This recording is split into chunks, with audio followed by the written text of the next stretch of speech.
Welcome to a Skyrim Addict podcast, where I will discuss my adventures and misadventures through Skyrim. Join me. Add your stories. Add your tales. Let's get into this thing.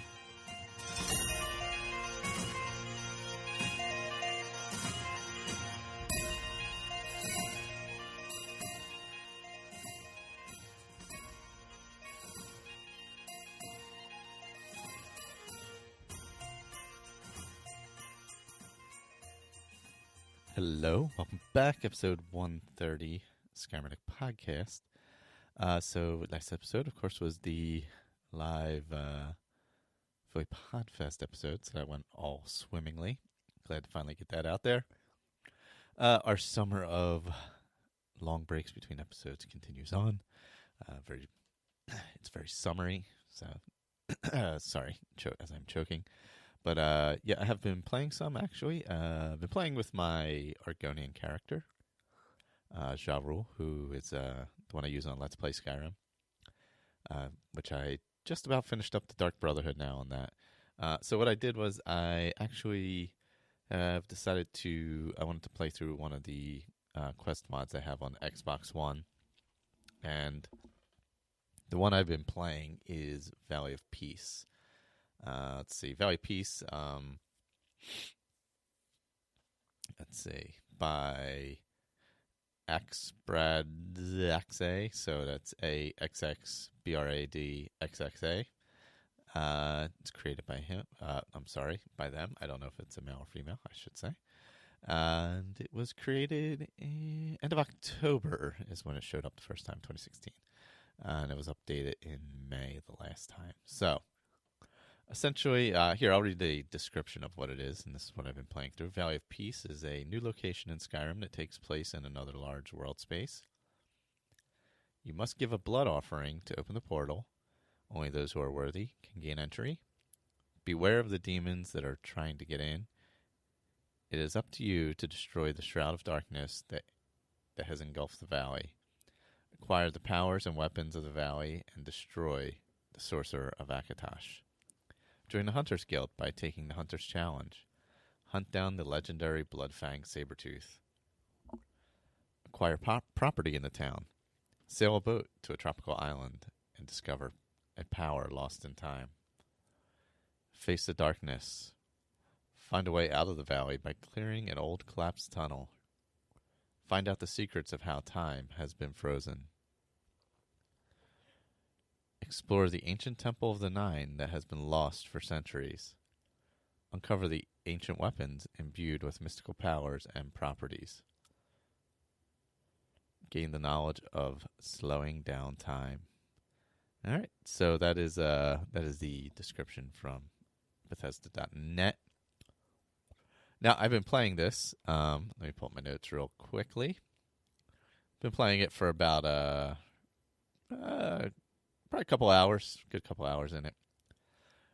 Enjoyable so far. I'm into it. So first of all, you find it. It's over by Riverwood, under like Bleak Falls Barrow, under that area on the other side of the river by Bleak Falls.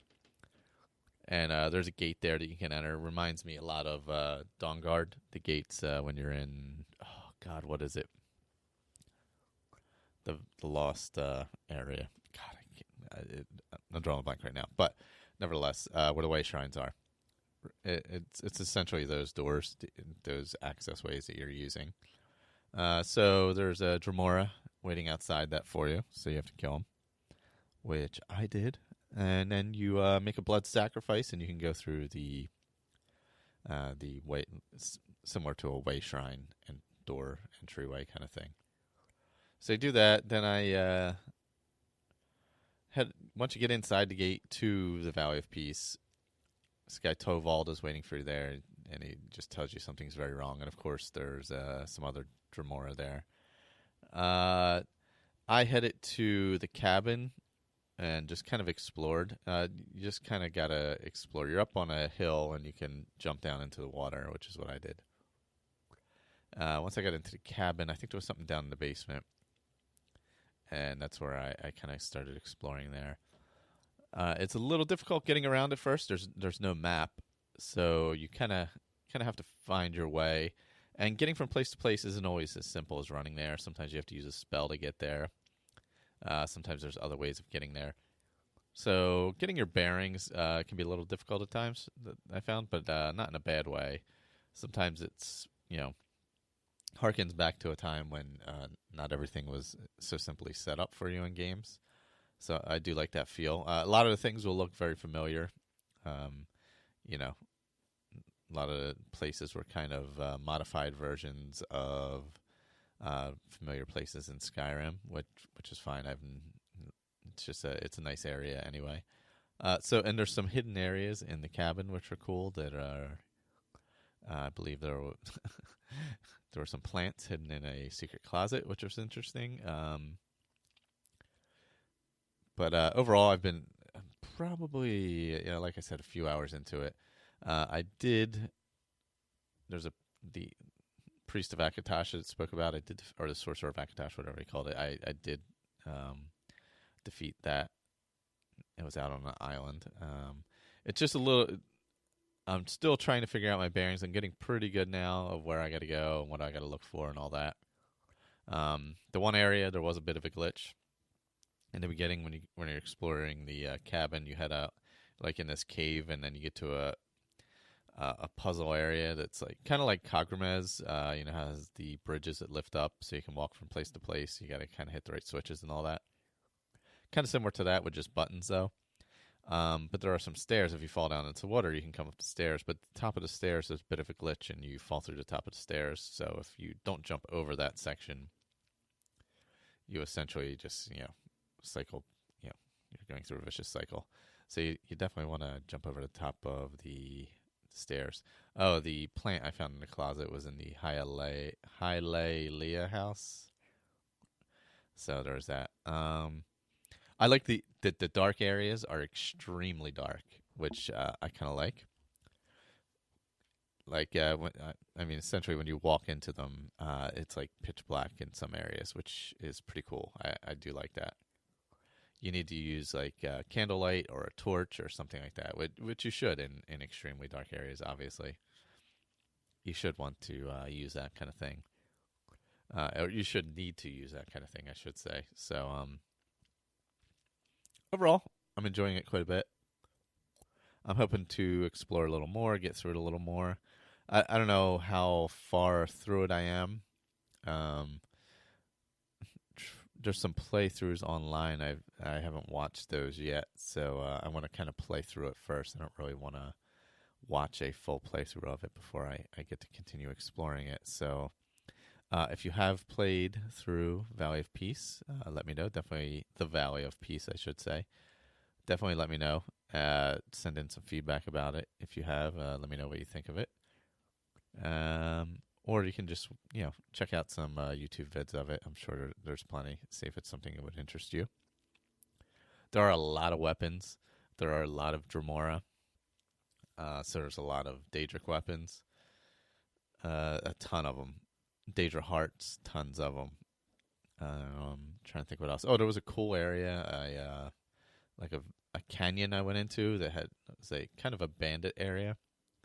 So the wood scaffolding, was extremely high. Very cool. I really like that a lot. Great for archery, great for sneaking.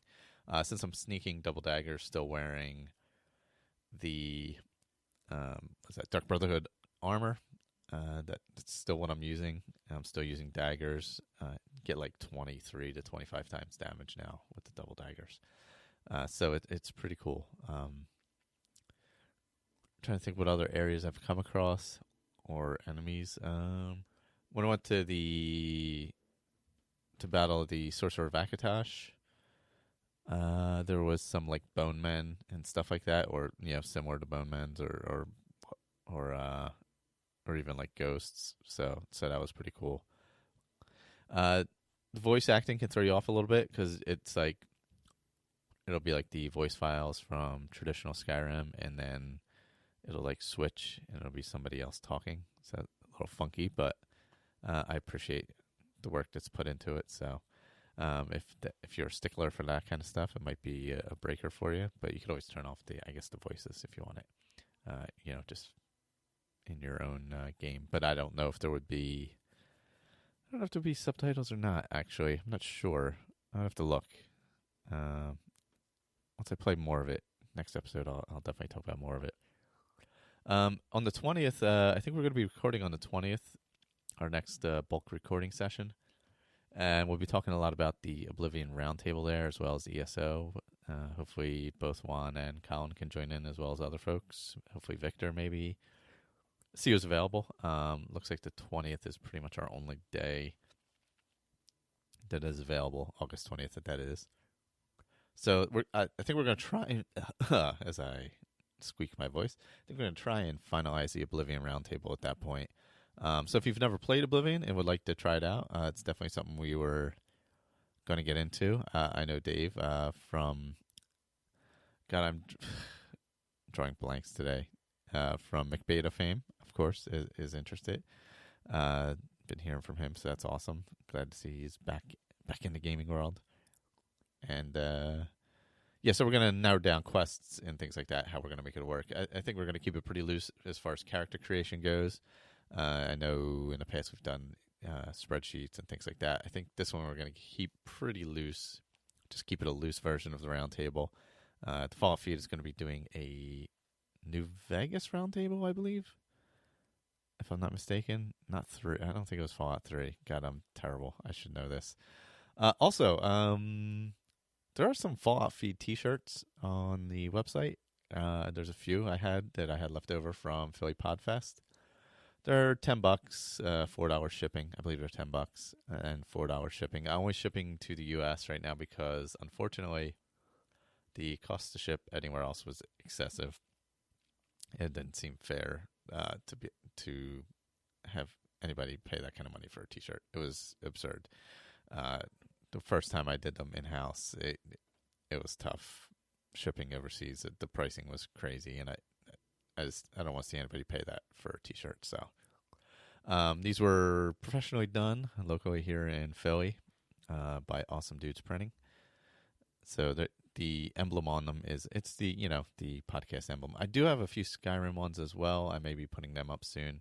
I might save them to use them as giveaways or stuff like that. So that's coming up too. But of course, if you've played Valley of Peace, have any feedback about it, definitely let me know. Oh God, I'm leaning on my laptop, which hopefully I didn't screw up anything in the recording. I got my elbow right on the mouse pad, so that's good.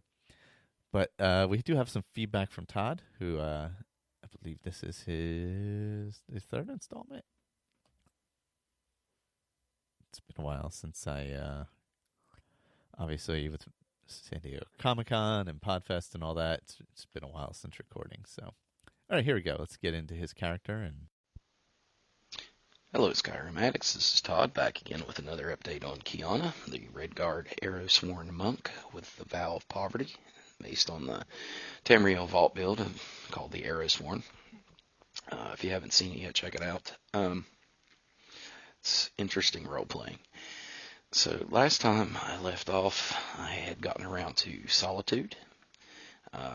She had made some robes, playing it off as enchanted. They were modded robes. It's a neat mod, kind of neat. I eventually here have dropped it.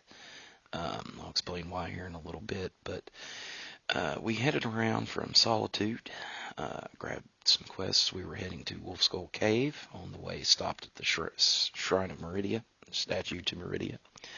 That was a fun little side quest. Made a lot of sense for Kiana to do. The fun, interesting little thing about that is at the end, don't know if I had just never noticed it before, or maybe for some reason because I'm not looting, I'm looking for anything on the ground that I can tell Lydia to pick up, since she can't loot chests and things like that. But poor Lydia needs equipment upgrades, So when the last boss died, I was just kind of poking around before I touched the altar.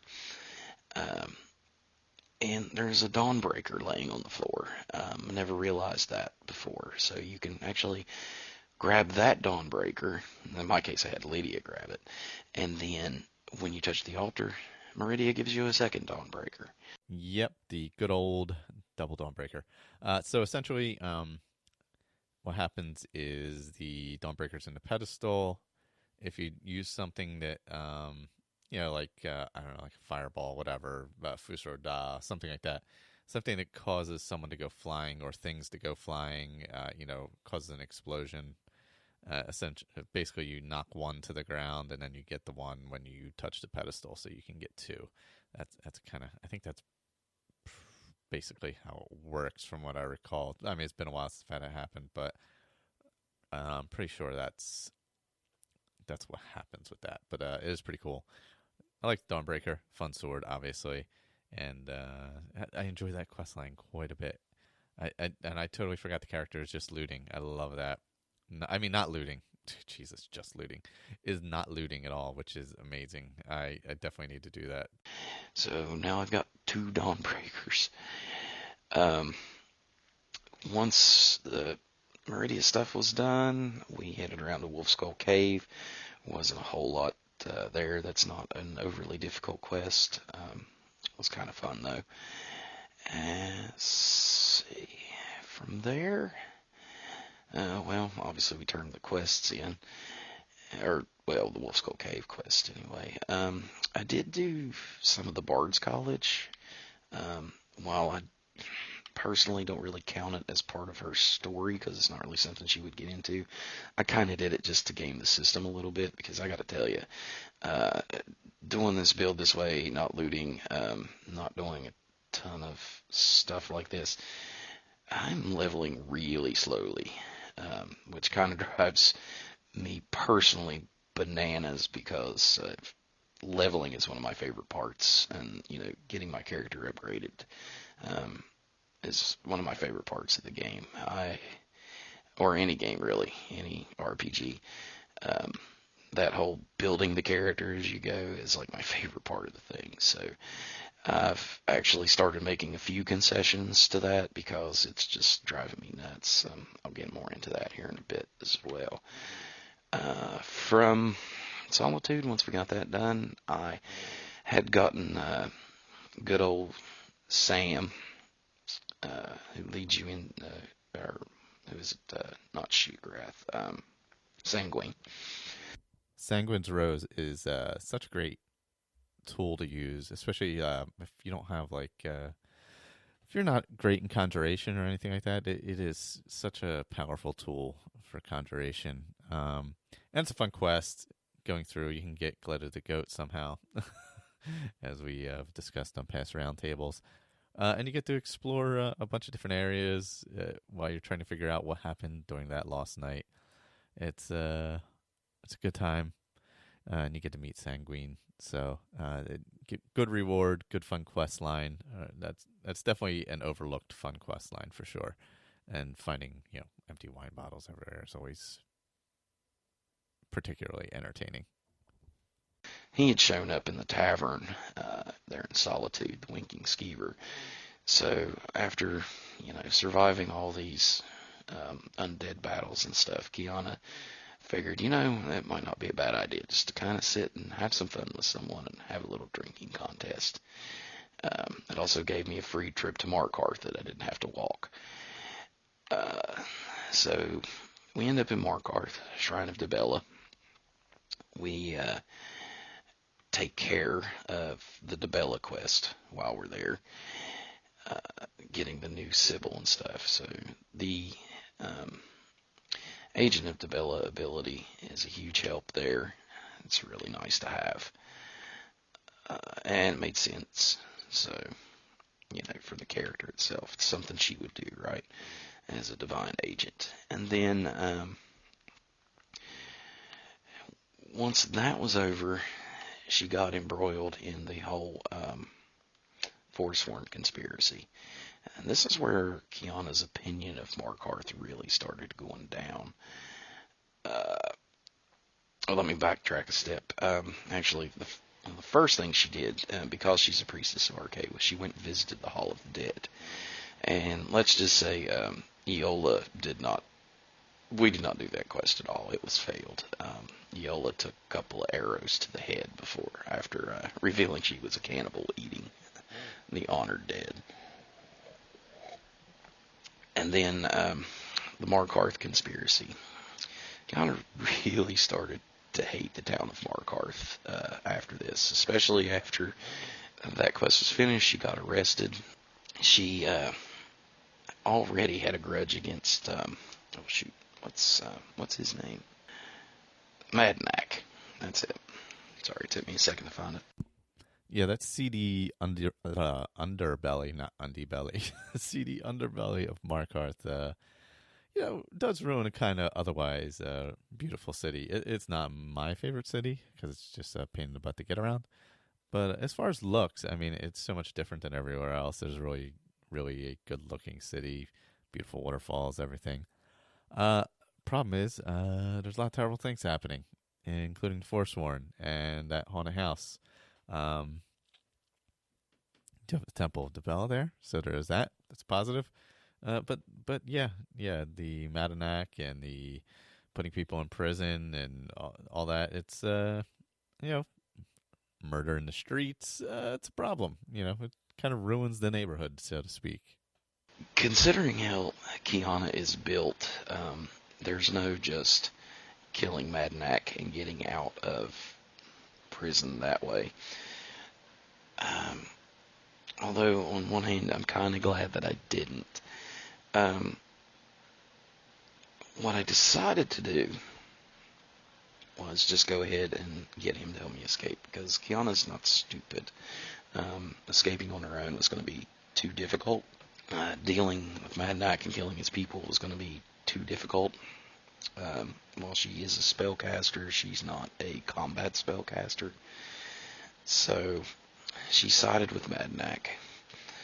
And you have to kill somebody in order to gain Madanac's trust. Well, Kiana's not really into just like murdering in cold blood against someone that she's got no grudge against. So she just decided to talk to the guy, and he attacked her. So she just backed off and let the other people in the mine kill him. That's such an excellent way to do a workaround. Not a workaround, but like to keep you in your character, and not be forced to do something that feels unnatural for them. Maybe say the wrong thing to a character. There's ways around it. That's the amazing part about this game, is that there's just so many options and so many different ways, and even playing a character like Todd's playing and being able to keep that character as they should be, and not just have to overlook something or, I have to do this just to do this to get through this part of the quest, but to find a way to actually have it work for that character is, it's just why it's so completely replayable all the time. Excuse me, my throat's really dry this morning. I have to try to keep this short. So, escaping with Madanac, she had just like, from the way this guy was talking, she was just totally resentful. And then on top of that, she had a really bad feeling that when she let them loose, they were just going to go wild in the streets of Markarth. So they made the mistake of handing her gear. And then on top of that, giving her some new gear. Just as soon as Madanac gave her gear, she equips what she can. His followers leave, and she just raises her bow and just puts some arrows right in his face. And a large battle ensues with just her against all the Forsworn. That was difficult, but incredibly entertaining. And then when she leaves, and the Silverblood guy, it's like, oh, thanks. She really just wants to kill him too, but she decides she'd rather not face dealing with that kind of consequences. So she kind of lets all that go, and is just like, you know what, I'm out of here. I'm going to put Markarth at my back and just never look back, and never come back to this place. she's already been to an orc stronghold, and the orc strongholds are more welcoming even before you've done a quest than what Markarth is. So she walks out the gate, had enough money to buy vigilance. Kiana's like, you know what, I'm going to save as many souls from this pit of Markarth as I can, even if it's just a dog. And then we decide to finally head to Arkham. This is where we'll get our final weapon for the build. Final bow weapon, anyway. And grab Zephyr. As someone who plays an archer regularly, of course, the only way to play the game, I definitely love Zephyr. That extra speed when firing is super nice. Sometimes it just, those enemies start getting a little too close. You got to get those arrows out quickly. And it's definitely a great tool for that. So that's a fantastic bow. I really enjoy it. Obviously, once you get higher levels and stuff, you can make your own stuff that's better. But I do love the speed. That extra speed is just it can be very important at times, especially if you're not skilled in one-handed or two-handed combat later in the game. Start lost to the ages. Now, in the build itself on Tamriel Vault, I remember reading that the guy didn't take anything from Lost to the Ages, but I think I can justify it, and I think when I get there I'm going to grab the Ethereal Crown. I don't really need it overly much, but I do like it as an item, and got a neat silver skin mod installed for it, so I think I'm going to go ahead and grab it just for some fun. But we finally head around to Arkham, grab Zephyr, get a nice bow upgrade.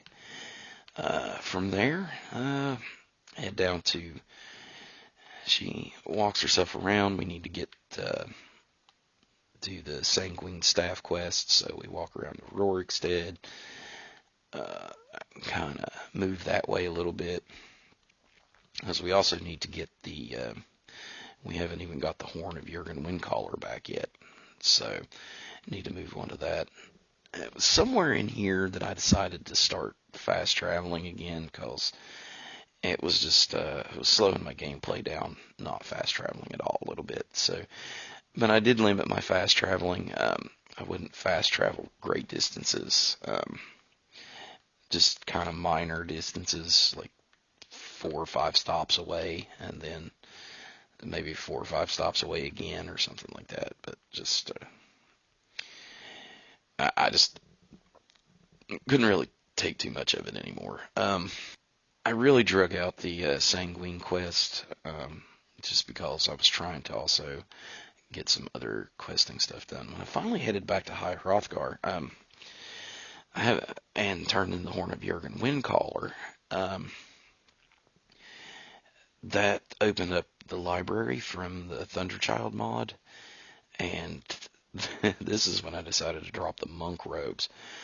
There are some gorgeous retextured graybeard robes present in that mod, and I know I threw up some pictures, I think, on the Facebook group and stuff. They are just absolutely beautiful. My favorite was, obviously it seems like they were made for a Redguard, was the graybeard robes of the Sands. And they're just, they're gorgeous. There's some really other good ones too, but that was the one that just really struck me as that's her. They also fit really well with my Armor of the Old Gods, which I decided to start using the gloves and the boots, even though they were a gift from someone that we decided to shoot in the face. So after turning in the Horn of Jurgen Windcaller, I just thought it was really interesting that I had read somewhere that you could turn the horn, you could take the horn back to Ustengrav and put it back on Jurgen Windcaller's tomb. And so I was like, really? Because that's interesting. And I decided to try that, and I posted that in the Facebook group as well. It's really interesting. If you put the horn of Jurgen, you can take the horn of Jurgen Wind Caller back to Ustengrav and get a free dragon soul out of it. I didn't really need it, but it seemed like something that she would do. I have to admit, it's something I've never done as well. But it seems like something you should do as Dragonborn. Especially if you're playing I mean, every character is different, obviously. But if you're playing a traditional good Dragonborn, I guess you could say, it seems like it would be proper to return the horn to Ustengrav. Although I have never done it. But yeah, I can see, a dragon soul is always nice to have, but at some points in the game, especially later in the game, if you're playing with dragons the whole time, I can see how you would end up with, like, I don't know. I know at times I've had so many, because the dragons just keep popping up and you just keep killing them, or you just run away because you're tired of fighting them, or try and sneak past them, or things like that. But I think my next main quest, I'm definitely going to return the horn if I remember, because it's just something I've never done. Just one of those things I haven't experienced in the game after all these hours. I'm actually got more shouts that I'm not really using, and I've got like a bunch of dragon souls saved up even now. I've done a lot of stuff since I've recorded my last update. I'm not going to cover it all now, but I moved around a lot. Finally headed around to Riften at one point. Wanted to trade Lydia for Mule the Lioness, so I had to get that done at some point. And now I've got Mule the Lioness following me around. Yes, Lord, I've gotten her up to level 29 now, halfway through 29, halfway to 30. The restoration to 45, alteration 65, smithing's up to 71 now, and then the archery at 72. I've almost maxed the tree out. Sneaks at 59. She doesn't do a whole lot of, she's not an assassin, so she doesn't do a whole lot of sneak archery, but she's more of a skirmish archer, I guess you could say. But when those are the only 4 skills you're focusing on, it's a little slow leveling. It's one reason I did the Bard's College stuff, was just to get the things where you could turn in and gain the 1 skill point for everything. That's a little XP, and it's a little slow. I've started any enchanted things that I can get that I can destroy. I blow them up for a little bit of enchanting experience. Started doing a little bit of alchemy just to make stuff. I don't sell it, just to get a little experience. I went back to looting animals just to make stuff. I've actually started mining. I had to do something, because I was leveling so slow that it was just kind of starting to drive me bonkers. Arcane Blacksmith wasn't really a perk recommended by the build, but I grabbed it so that I could improve Zephyr. It's true, those little skills, alchemy, smithing, enchanting, all that. Not little, but ones, for this build that aren't as important are extremely important for leveling, because you can level so fast with them.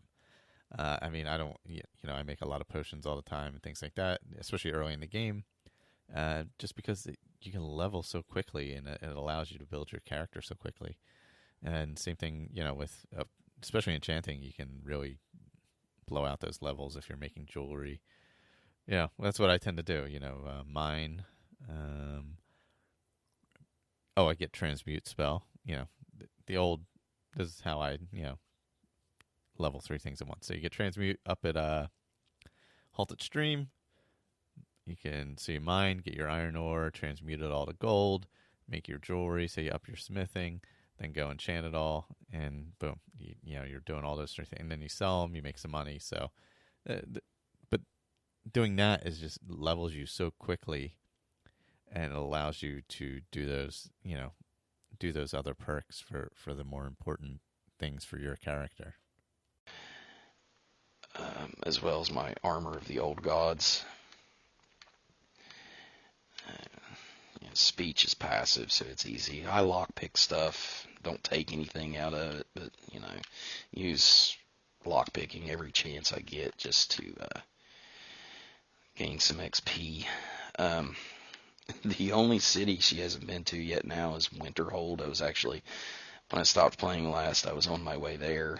Stopped at the Shrine of Azura to put it on the map. I'm not sure whether I'm going to actually do that quest or not.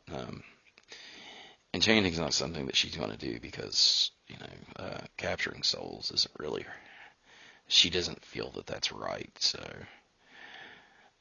But wanted to get the college quest done because I've been relying only on Stoneflesh for a while, and it's, I think, I need to get some upgrades on spellcasting, close wounds, and some higher level spells. I think that's going to be about it for today. Thanks again, Michael, for letting me record this and send this stuff in. Hope you all have enjoyed it. Have a good day. Thank you, sir. No, I appreciate you sending it in more than anything. I really appreciate the feedback when anybody sends it in, and I love hearing stories like this of characters and what they're going through. And it's kind of what the show was supposed to be in the beginning, and it's what's awesome about it.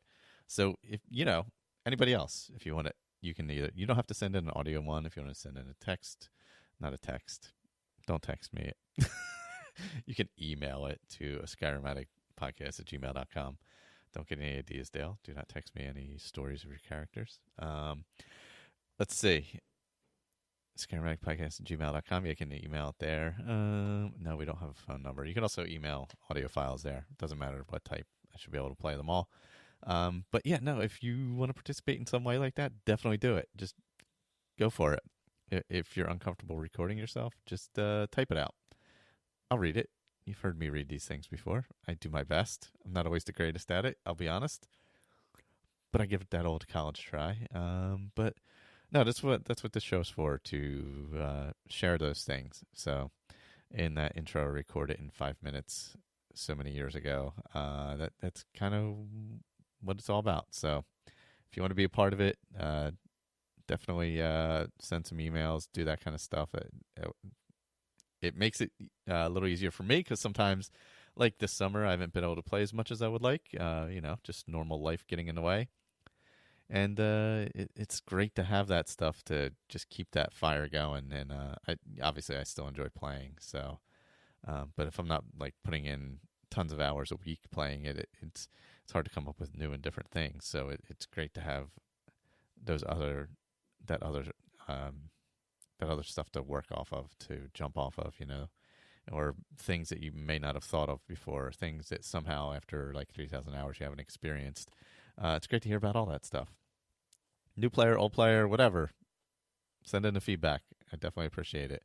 Alrighty. As I said, there's some Fallout Feed t-shirts, asapodcasting.com. Click on the t-shirt button. That goes to the Etsy store. There's 3 different sizes. There's a limited quantity, a few of each one. I think there's a medium, large, and extra large.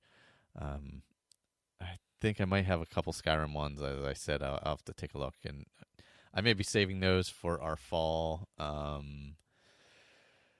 What is it called? Our charity drive, Cystic Fibrosis Foundation. I may be saving those for that. We haven't nailed down a date. I believe we have a tentative date. But it'll be in the same general range of late October, early November. I think leaning heavily towards early November. And if you don't know what that is, if you're a new listener, it is we do a 12-hour podcast to raise money for the Cystic Fibrosis Foundation. Last year, I think we raised about $2,500. The year before that, which was the first year we did it, we raised, I think, about $500. So last year was great because Skyrim SE came out. So, I mean, I think that played a huge factor in that. There was a lot more people involved and stuff. So whatever we can raise is awesome. And that's what it's all about. We don't do Patreon or anything like that. Not taking a shot at anybody who does. I have friends who do it, and that's perfect. I have no issue with it. But our thing is we once a year raise money for a charity that means something to the network. So that's what we do, and there's a reason we do it. So join us with that. Alrighty, that's all I have. We have a little announcement here at the end of the show. If you enjoy fantasy football, NFL football, American football, I know Premier League is coming back. That is not what this is about. This is about fantasy American football. Somebody wanted to start up a little. It's just a free league for people who, part of either the Facebook group or listen to the show or whatever. But I'll be playing that promo right here. So if you're into that, something you might be interested in, stay tuned, listen to it, jump in. It's just another way for the community to get together and do some stuff. So that's all I have. Thank you all for listening. And remember, send in that feedback. And thank you, Todd, for the feedback. That was awesome. And in the past, thank you, Dave, for all the feedback in the past. I definitely appreciate it. And I have to reply to your email, actually. All right. Later, everyone.